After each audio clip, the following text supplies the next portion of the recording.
My first instinct when looking at this large body of water is to merely admire its beauty, take a few photos and move on. For a select group of people, however, this isn't quite the case. They'd rather show their appreciation for the planet we call home in a different manner, paving the way for the popular outdoor activity known as wild swimming. The term wild swimming is used to describe the practice of swimming in natural waters. The concept itself is now over 400 years old. Wild swimming encourages people to get up and out of the house and to experience what life was like when all you had to clean yourself was a shallow river next door. But why is this concept that's been around for centuries only just beginning to make its way into the limelight? With the 2020 lockdown, more and more people were encouraged to get out of their beds and into the great outdoors. Now, 500,000 people in the UK alone are plunging into local lakes, a number which has doubled in 3 years. So why are people so fascinated with the idea of wild swimming? Well, I've agreed to meet with someone who might be able to show me exactly what I've been missing. Today I'm making my way outside to meet April Wiseman, a young woman who has discovered her own love for wild swimming. April has been using swimming as a way to reconnect and find peace in both her body and mind. So how did you find out about wild swimming? So it was actually my sister, so she'd been wild swimming for about a year or two before me. It wasn't something I planned to do, but I saw her doing it and I was like, this looks amazing, and I've heard so many kind of positive things about it. I was like, deep down I knew, I was like, this is something I've got to do. So it's definitely got benefits mentally and physically, which I think is great. It helps release kind of lots of endorphins and lots of happy chemicals, so it is a big mood booster. How has wild swimming helped you in the past couple of years? So I've got a chronic illness. I have fibromyalgia. It's been just under a year since I got diagnosed with it. And for me personally, one of the biggest things that has helped has been wild swimming. When I'm in the water, I feel the most like me. You know, like, I don't feel any physical pain. My mind feels so clear and free, and I just feel the most connected to myself and to like the water, to nature, to everything. Do you think more people should be doing wild swimming? Wild swimming has changed my life so much that I think people should, because it's just got so much potential for them. So it is something that whenever I talk to new people about, I am so excited to share it with them. I think people need to kind of learn to let go a little. I think do your research, know what you're gonna be entering, like in that kind of environment. So doing that research, you can just let go, you can just sink yourself into the water, and you can just be wild and free. April invited me to go wild swimming with her later that week to try it out for myself. Needless to say, I was quite nervous. To make sure I was prepared for the risks, I decided to jump on a call with another wild swimmer, Emma Hazel, who has been an open water swimmer for over 10 years in Clevedon. No, it's a real pleasure. I'm always really happy to help and bang on about wild swimming. Could you talk me through some of the possible risks there are in the water? I mean, at the moment, I was joking, the water's about 10 degrees, which is lovely. However, if your body's core temperature drops below, I think something like 30, you start to go into hypothermia. And if you're getting into a body of water that's 10 degrees, you're going to get quite cold quite quickly. So that's one of the things I've seen is people just staying in a bit too long and actually getting really cold.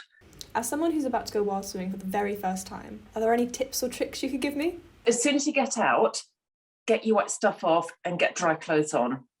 So you'll get out and feel all glowy and lovely, but you'll get cold quite quickly. So yeah, basically get the wet stuff off and take a hot drink. Because when you're in the water, the blood will go from your skin to your extremities to keep them warm.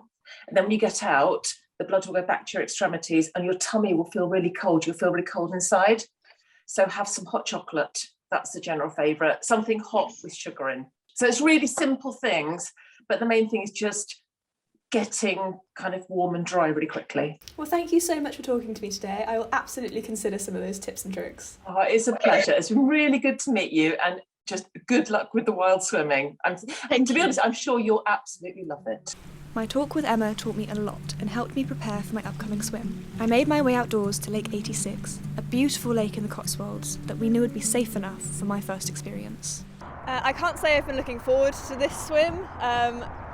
It's quite cold. I've never done lake swimming before, so I'm glad I have April here to guide me through, but I am quite nervous, excited because obviously I'm trying something new and I know how much April loves it, but I don't know how I'm going to feel about it afterwards or during. With all our equipment set up and ready to go, April and I made our way down to the water's edge.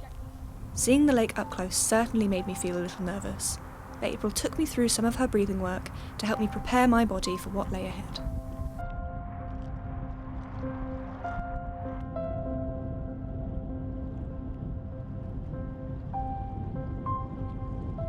With my nerves under control, April and I changed into our swimming costumes, and I got ready to take the plunge. How are you feeling? Feeling good? I can't say that's the emotion I'm feeling. Really deep breath now, really into your belly, yeah? The cold water hit me quite hard. I was struggling to control my breathing despite the earlier exercises with April.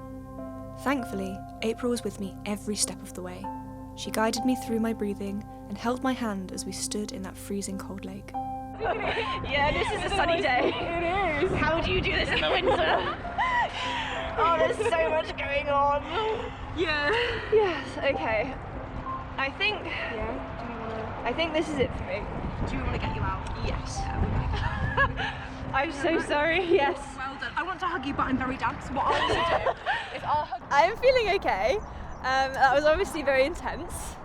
I don't know, I'm not sad or anything. I just got in there and I just burst into tears. I think it was a big shock, I think. Because even though I knew how cold it was going to be, you still don't know how cold it's going to be until it's up to your waist. And you're trying to breathe, you're trying to move, you're trying to swim, but you're not doing a very good job at it. But she was saying, talking about how, it's a spiritual experience for her and how it's magical, and it I don't think it felt magical to me at that time. But I could appreciate how she felt, and I could really feel her kind of love for it. And I could feel how comforted that she was, and that comforted me in that time. And the endorphins she was talking about, I think they are probably coursing through my body right now. Hopefully they'll catch up with the rest of me. While I still may prefer a warm bath over paddling in a pond in March, I can't deny that wild swimming does have its benefits. Wild swimmers have managed to find a calm in the storm that is everyday life. And I can't help but agree with April. It might not be for everyone, but there's never anything wrong with taking a dip in the pool, wherever it may be.